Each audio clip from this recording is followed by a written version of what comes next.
Alright folks, here I am back again with a new tutorial video, and this tutorial again is for beginners.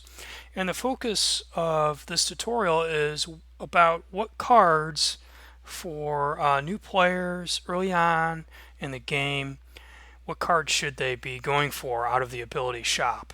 And so let me click on the ability card shop. We will go there.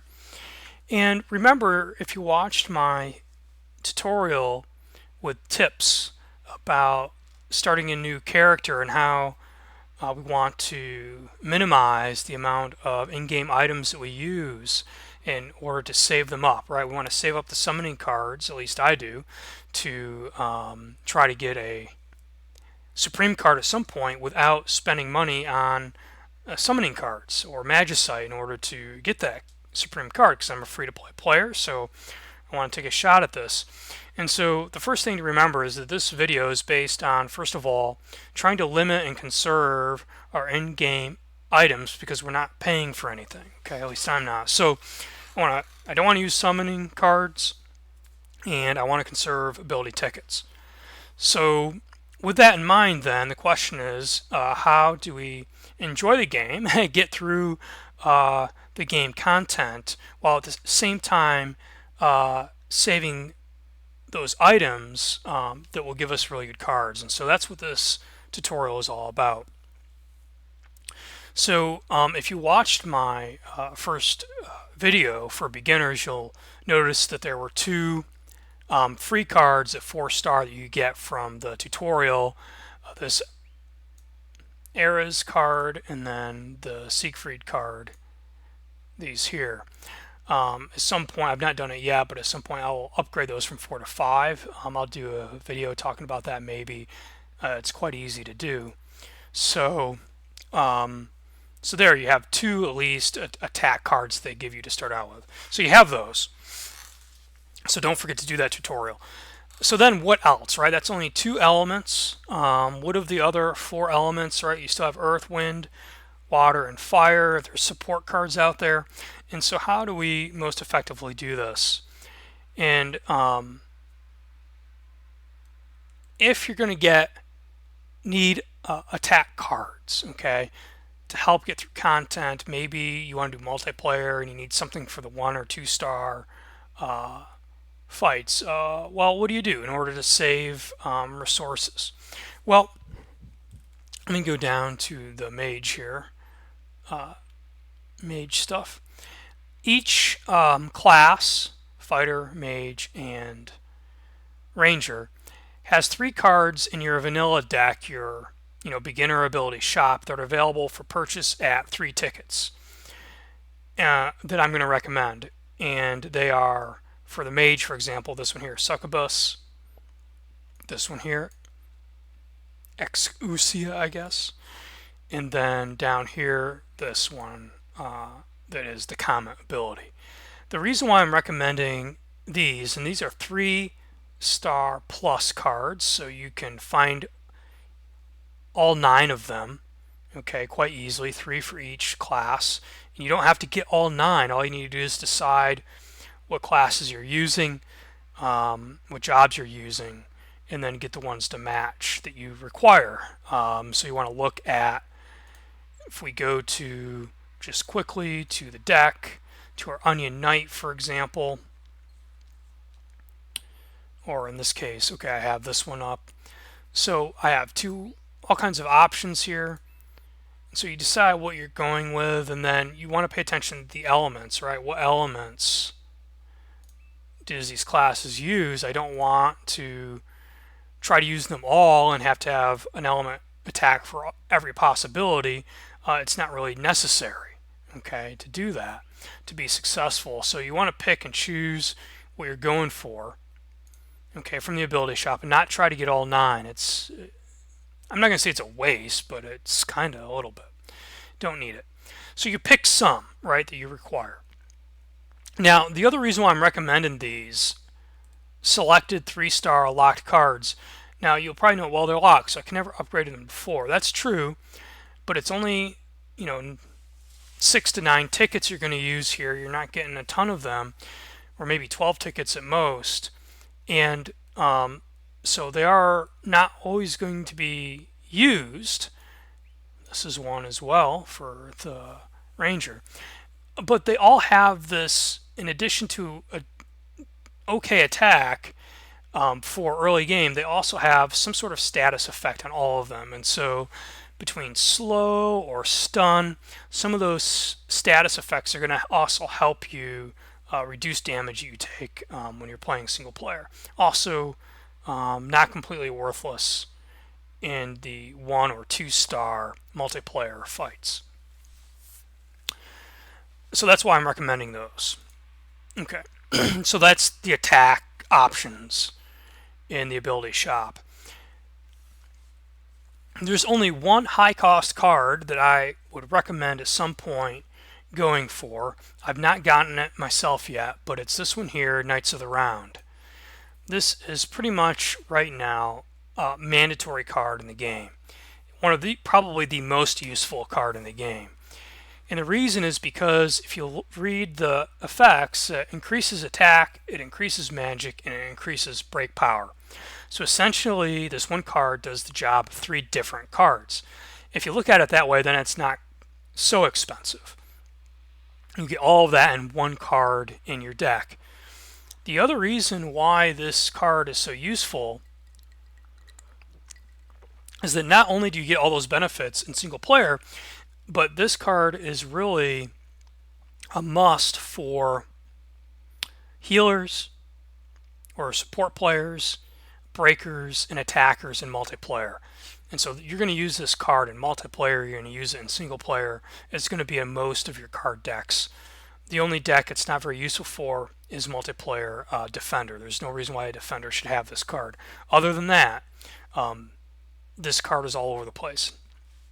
Now, the cost of this card is more than the 53 tickets. The reason is because there's no way to upgrade the abilities yet for this card in the regular game.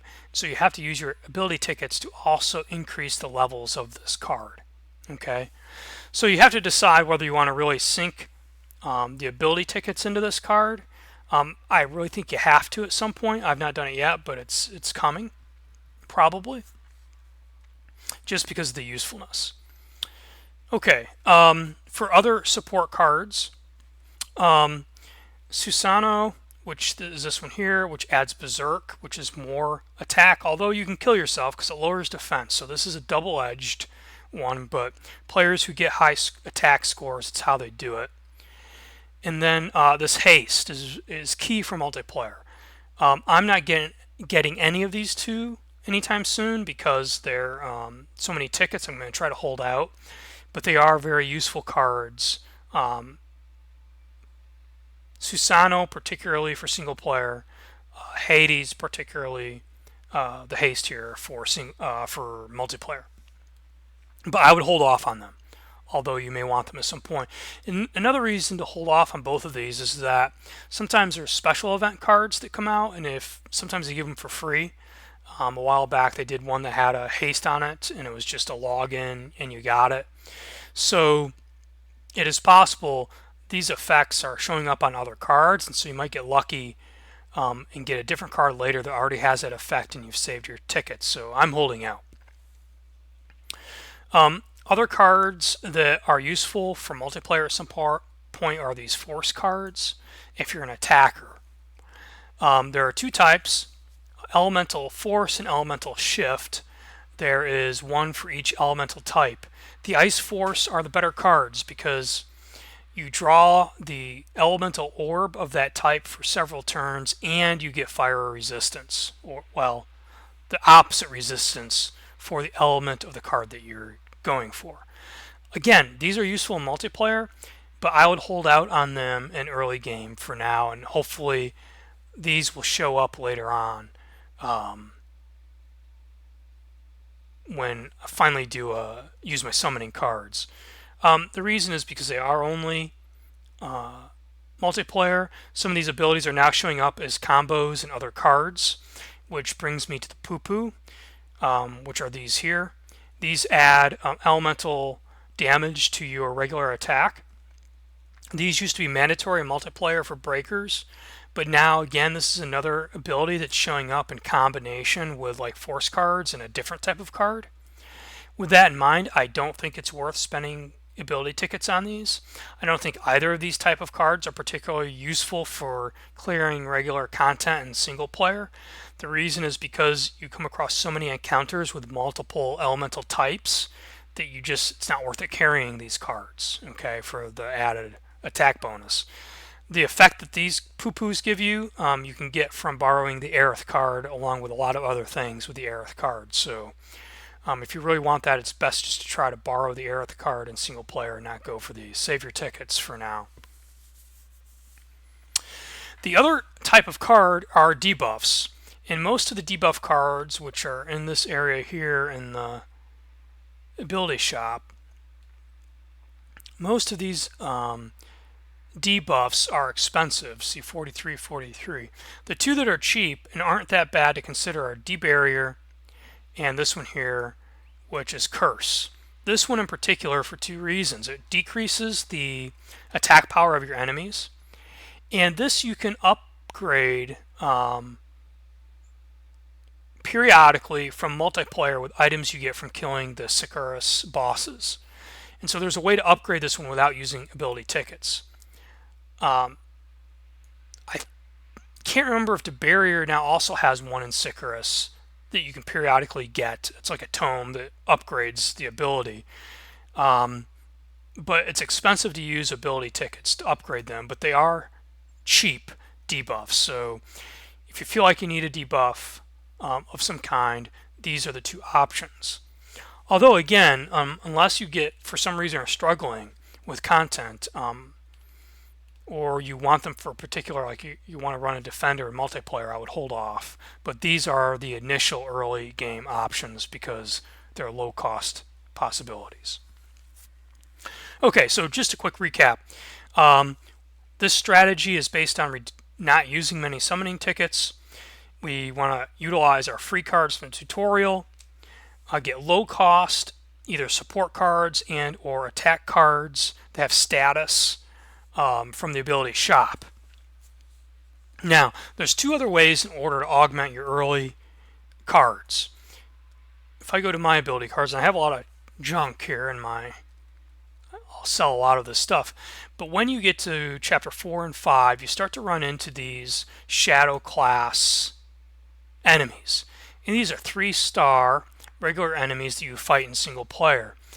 Now, if you watched my video on beginning tactics, you'll notice I had an ability that decreases defense against break, all right, which is what this card does here.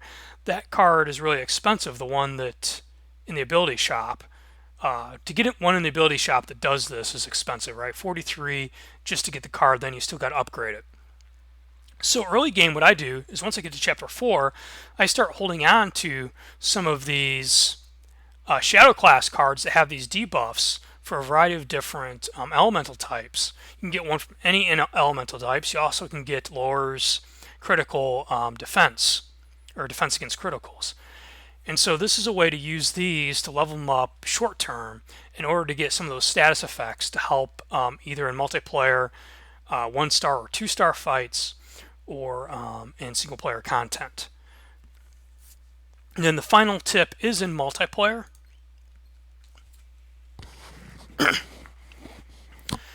In multiplayer, to get your better damage cards for early on, you want to fight the 1-star, 2-star Sicarus bosses, collect their items, go to this Moogle, and then buy the cards that you want.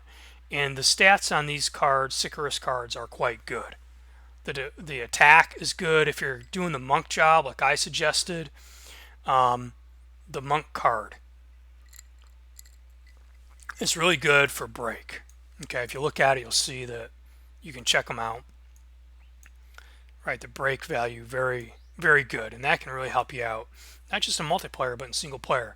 Now, it does take a lot of grinding to get these cards and to upgrade them, but the great thing is you can get these cards, upgrade them all the way to 5-star, and upgrade their abilities maxed by just playing in multiplayer.